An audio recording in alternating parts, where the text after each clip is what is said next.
now we've come to a very, very important aspect of knowledge management that everybody talks about and everybody knows how important it is. It is building a culture. And we have Prakash from Trinas,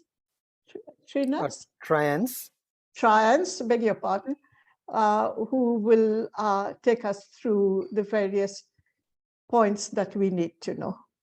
So over to you, Ved, if you share your screen and we can go ahead. Sure. Thank you, Dheera. As I'm sharing the screen, just a bit about myself. So I'm the Chief Knowledge Officer at Triance, and I have a total of approximately 31 years. So out of which half of it has been in knowledge management. Are you able to see my screen?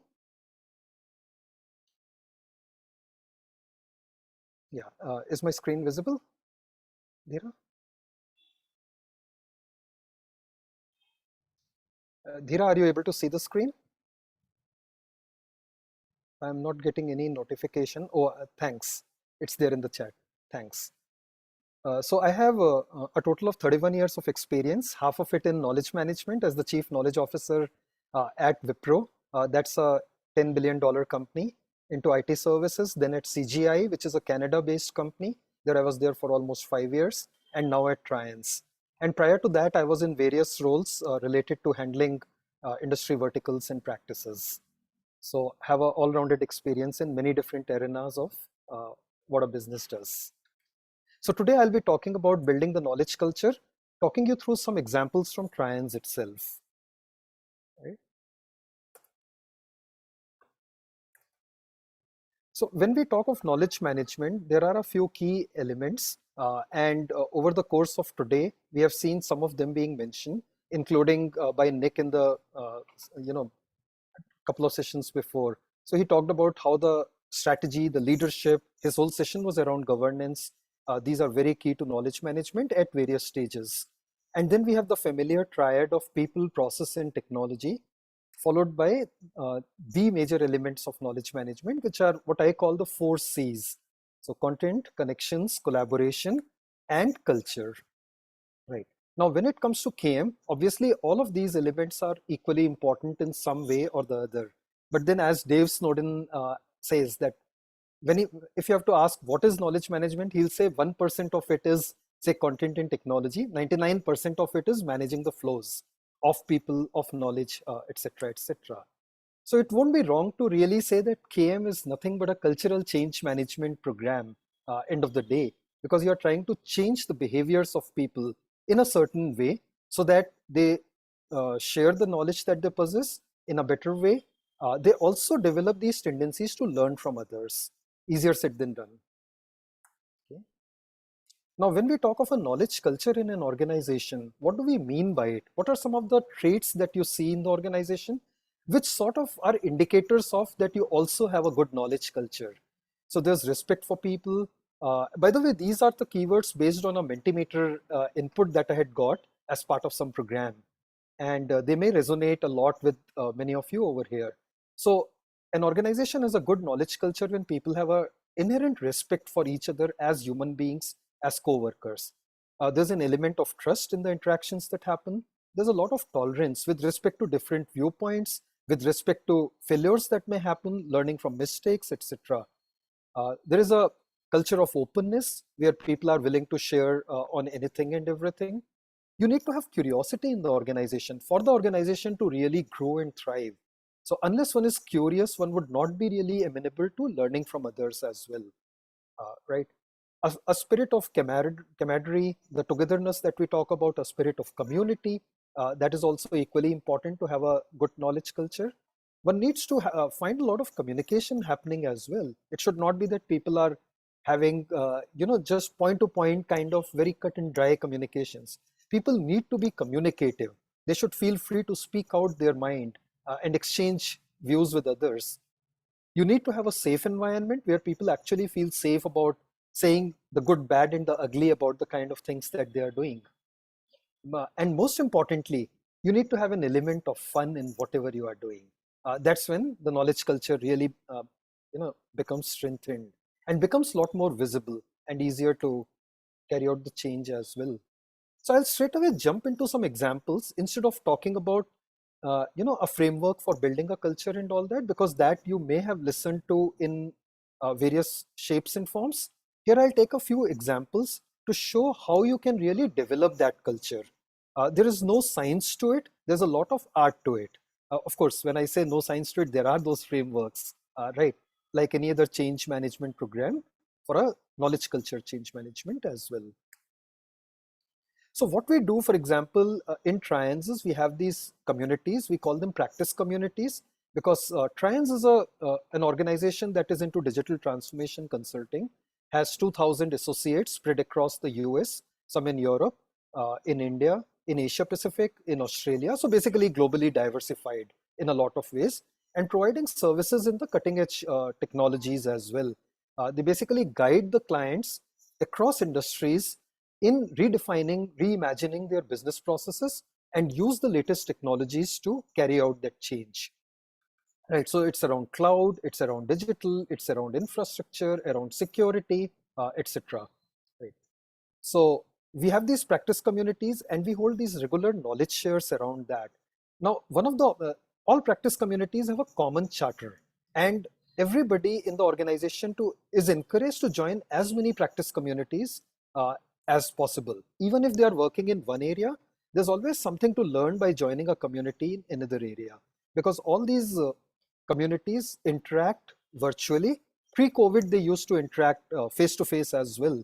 But after that, now it has become an established norm, just as we are having this conference online.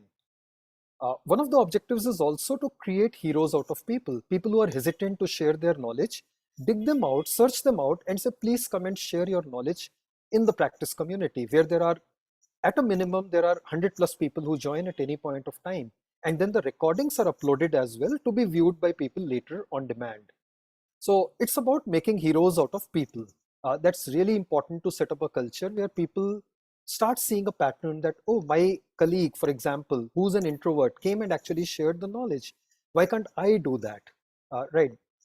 So people want to be seen as experts in the eyes of others, and you need to provide them a stage where they can expose themselves. So try to find those opportunities in the context of your organizations. Here's another example. This is a digital apps practice community. So one of the things that individuals in an organization value a lot is peer recognition. More than any tangible rewards, what they want is peer recognition so that people see them as experts in a particular area. So give them that opportunity and make sure that you impress upon rest of the organization or rest of the forum where you are in, that these guys have contributed in some way, and let them be elevated as experts in the eyes of others. Right? So peer recognition is one thing that one needs to keep in mind as a key element of trying to build a culture. There are other events conducted as well. For example, a hackathon, a very common cliched term, but then there are multiple objectives, not just besides coming up with some innovative solutions, but it's also about working across boundaries. So when a hackathon is conducted, for example, and this is across the organization, we orchestrate so that the teams come from different practices. And that's when you get cross-functional solutions coming into being, right? So you're basically creating a larger personal network amongst the people within the organization. I talked about the 4 C's, where connections is one of the important C's of knowledge management. And as part of culture building, we focus on creating the internal network that individual employees may have through various events. And this is just an example. Right? There was another event that we conducted called the Designathon. And here it was a totally different kind of an event where we said that let corporate functions and the technology teams and the consulting teams come together, right, as part of smaller teams to create a problem that they have faced as employees. And there were some wonderful things that came out of it over a 3-day event. So, for example, the admin team said that when people walk into the building, typically there was a biometric way in which they would enter the building. So they said that what if we have a facial recognition system in place so that people don't have to put their fingers over there, especially after COVID, there have been restrictions on using those kind of biometric devices. And in the designathon, people actually came up with the solution which was implemented within 3 days on a pilot basis. Not only that, they went beyond the charter. They were actually able to store the birthdays and anniversaries of people, subject to, of course, data privacy. That's a big topic nowadays. Where when you would walk into the office, it would not only recognize your face and open the door for you, it would also wish you a happy birthday.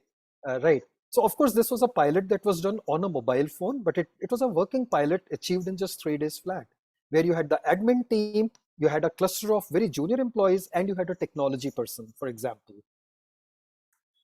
So unleash the creativity of people.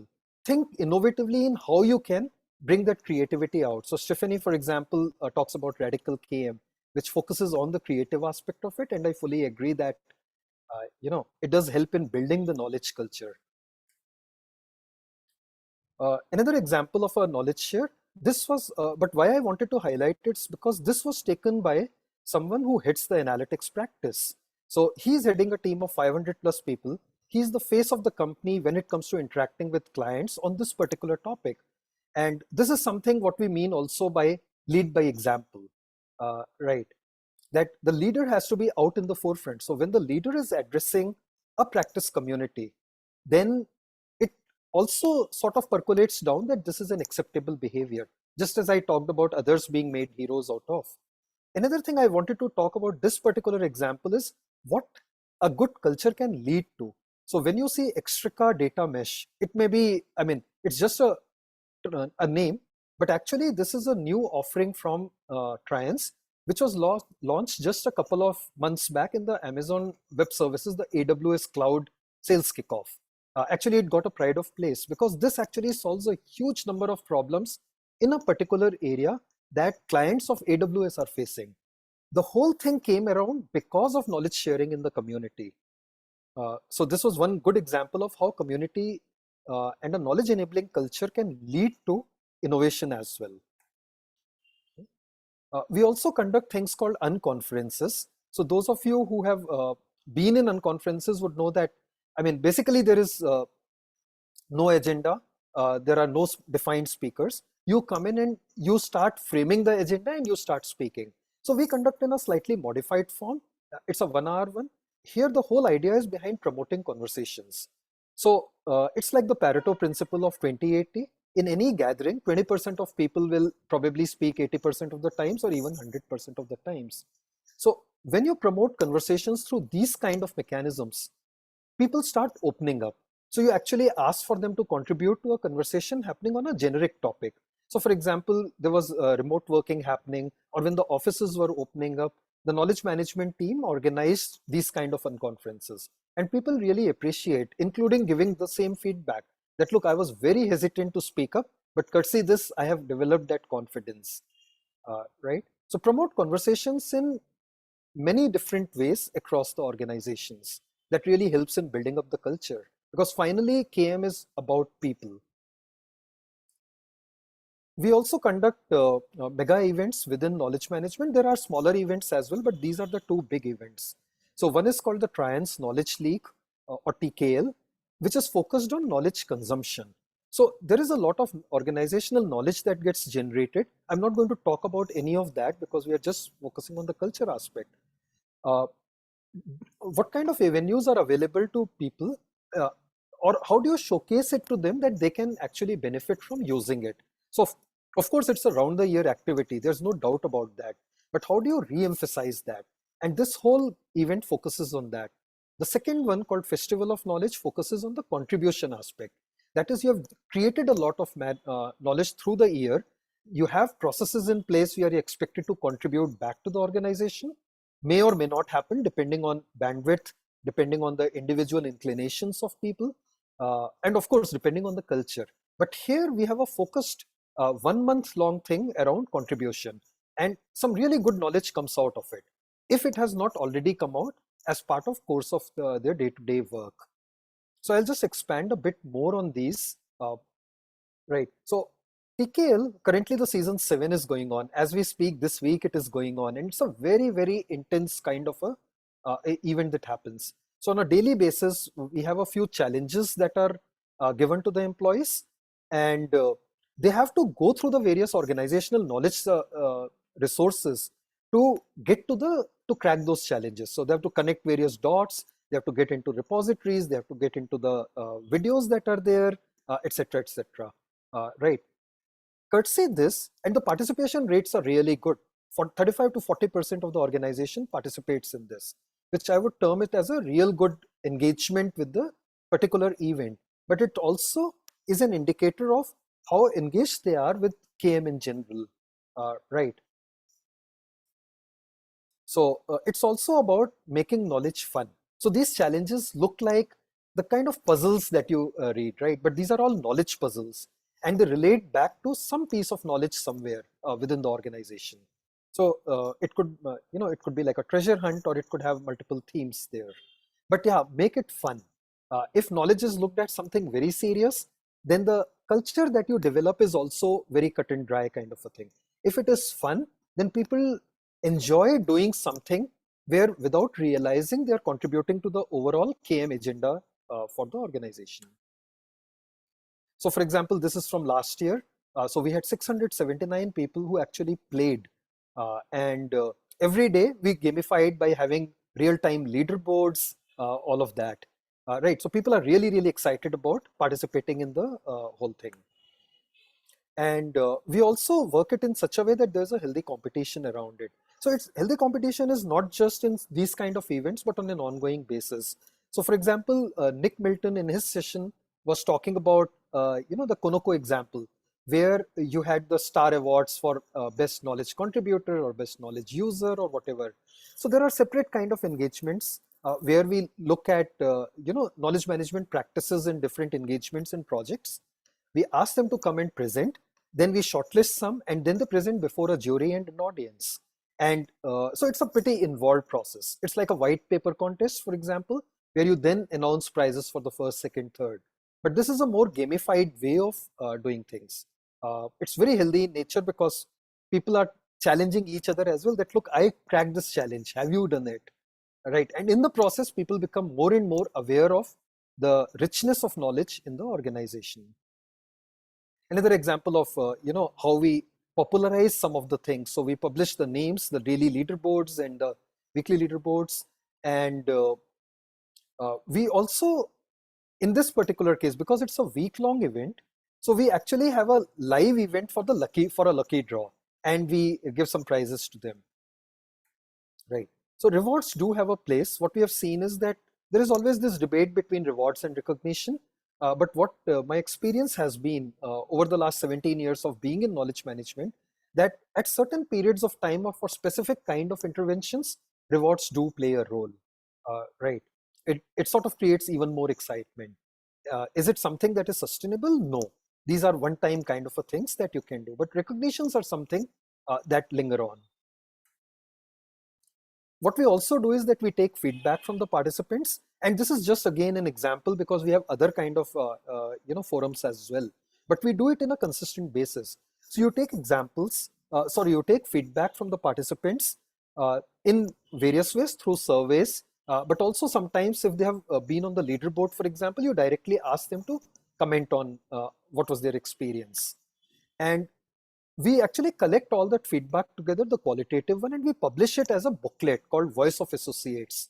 And that goes out to the entire organization, right? So if you have 30, 40, uh, complimentary things to say about a particular event, and they extend it to the entire knowledge management program itself while giving that feedback, then it's a huge positive reinforcement on the effectiveness of knowledge of KM, right? You need to do that again and again so that it creates positive vibes around it. And those who have not participated in a particular event do end up reading these, Voice of Associates, and they think maybe they are missing something. So let me go and try it out and let me explore a bit more. And that is exactly what you want to achieve out of it. So this is, for example, season 7 of TKL, right? And every time we have a different theme. For example, we have Beyond Boundaries as the theme this year. Continuity is a must. So you cannot have interventions that are one-off for certain kind of things. They need to see that there is a continuity of the way you are trying to build that culture. if you have a one-off, the organizational memory is short then. By the time the next year comes, for example, people would have already forgotten that something like this was there. Here we continue refreshing them. It's a lot of hard work behind the scenes. But certain aspects of KM must be seen as a continuous journey. It cannot be one time a feel-good factor and forgotten. Also, one needs to remember that in today's day of mobility of resources, half the company may have actually changed uh, within a year. That especially happens in IT and consulting industry when we had the great resignation the last year, right? This is about Festival of Knowledge. So just showing what kind of contributions come in from a company of 2,000 people. This 34,596 is coming from just 2,000 people. Actually, there were 526 participants. So they contributed so many knowledge assets. Now, even if just 5% of it is actually of value, it's still a huge addition to the knowledge base overall, right? What we also do is, so you'll see that there are contributions happening in many different aspects. And we again gamify it. We have points awarded and we have rewards of different kind and recognitions. We also do one more thing, uh, you know, linking certain KM aspects to say an HR process or a quality process is actually something also very desirable because you're sort of institutionalizing certain things. So what we do is that all the contributions that happen in Festival of Knowledge, we actually send that data across to the HR team. It directly gets into the performance management system too, as part of corporate citizenship. Besides that, we have goals and objectives for specific roles in the organization, the critical roles. So a project manager or a domain expert or a, so we have contribution roles for certain goals and objectives for certain profile of people. We have usage related goals and objectives for the junior profiles. For example, freshers from the universities who have joined the organization. So we do give them certain goals and objectives over there. What comes from Festival of Knowledge is actually adding to that particular aspect. And it becomes a differentiator when it comes to progression within the uh, company. So for example, there are progression cycles, and given everything being the same, one of the key differentiating criteria is, have you mentored somebody? Have you participated in these knowledge sharing forums? Right? Have you participated in the KM events? Have you exhibited how you have utilized organizational knowledge for your work, because of which you had a productivity improvement? So they become the differentiating criteria, and these are tracked as part of the checklist for progression, which is with the people who are evaluating progressions. They actually ask those questions. If there is a stiff competition, so out of five, only two have to be progressed for a particular role. So you can link it to different processes in the organization while showing the fun face to the actual employees. So the HR part is not so fun face, but it's associated with HR, not with KM. Whereas you are showing the fun face and helping them achieve that goal and objective. So the way you position it also makes a difference in the knowledge enabling culture. Okay. Uh, Sorry to interrupt, mhm. Ved. We have about 5 more minutes, but Sure, there are a few questions sure. if you Just give me wanted. 1 minute. I'll quickly go No, through it it's and up to then, you yeah, so that sure, you sure. are aware Yeah, there are questions. thanks, Tira. So Okay, rewards and thank you. recognition are always welcome. I mean, you must have some of that. Uh, this is something true for any initiative, especially for any KM initiative. What's in it for me? Before you design any culture related initiative or any other, make sure that you answer what's in it for me for the end recipient of that particular initiative. That goes for the cultural initiatives as well. Communication is key in knowledge management. Keep communicating success stories, failure stories constantly. Right, we have a newsletter as well, for example, but communication is key. Then we conduct these annual surveys as well, besides surveys or feedbacks from every single initiative. And the results are very, very promising. Uh, I don't think we have the time to really look at some of those, but this is an indicator of that people are really clued into what is happening on the knowledge aspect of the organization. And that for me is a proof point of and enabling knowledge culture being there, right? I'll just leave it for a few seconds and then I'll move on to the questions. Okay. So thank you. Here are my details as well. I'll be happy to connect with you on LinkedIn as well. So let me just quickly look at the chat now. Maybe I'll stop sharing so that I have a bigger window. So they're all there in the chat window. Okay. So I'm looking at the first one. What role do leaders play in building the knowledge culture? Well, as I talked about, leaders actually have to lead by example, right? They are the ones who really I have show to the go. path, and the others are the ones who then start following that path. Right. So leaders have to be visible in building the knowledge culture from the word go. Of course, they can take a backseat once the culture starts developing. And once you have champions embedded in different parts of the organization, then the leaders can take a backseat. But we do invite leaders, for example, to give out the awards. We do invite them to different forums to come and speak for 5 minutes and go away.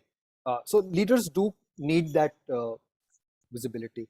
What are some common challenges that organizations face when trying to build a good KM culture? How can they be overcome? Well, the challenges can be quite a bit. It all depends on, first of all, what's the starting point of the organizational culture itself. There are enough barriers over there, and we do understand, based on our personal experiences, that KM is a nice to have when it begins in any organization. Right. So there are plenty of barriers, and you know, they carry forward to the KM culture as well.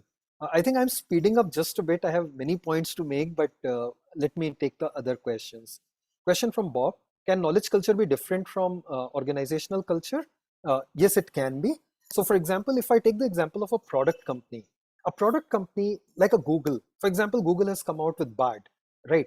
Now, Google externally, because it's a very competitive environment, they don't share too much of knowledge externally, and even their employees are asked not to share too much because they're a product development company, and that's a key differentiator. But internally, they're they're encouraged to really get together and look for the best in the the solutions and the speediest solutions. So they have totally different cultures externally and internally. Externally, they can be very, very stiff and all that. Internally, they are very employee friendly. Right. Thanks, Gresna, for the creativity apart.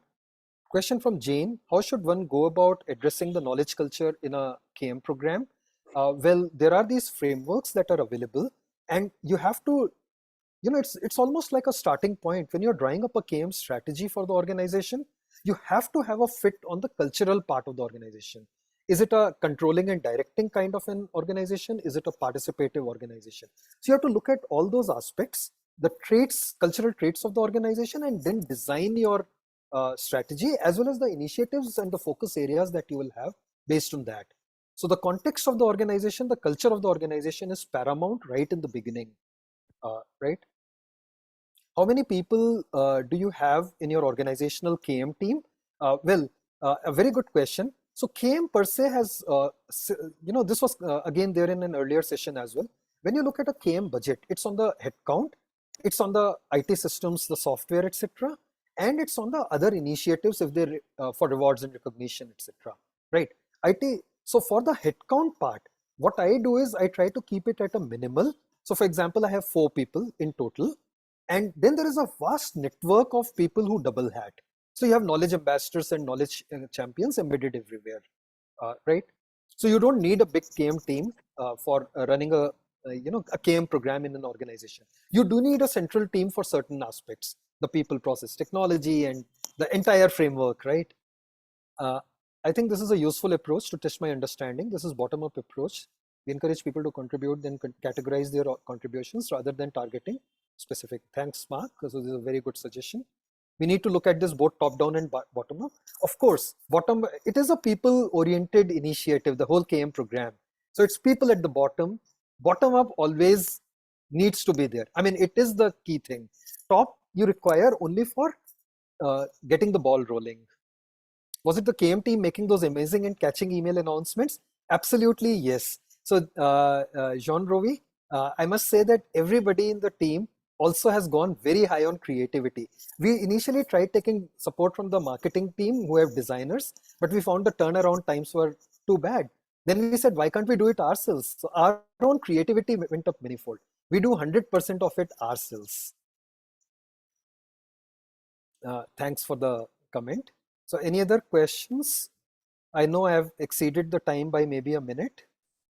No, it maybe just got yes, we've gone past it. So if there are no more, then okay, they say thank you.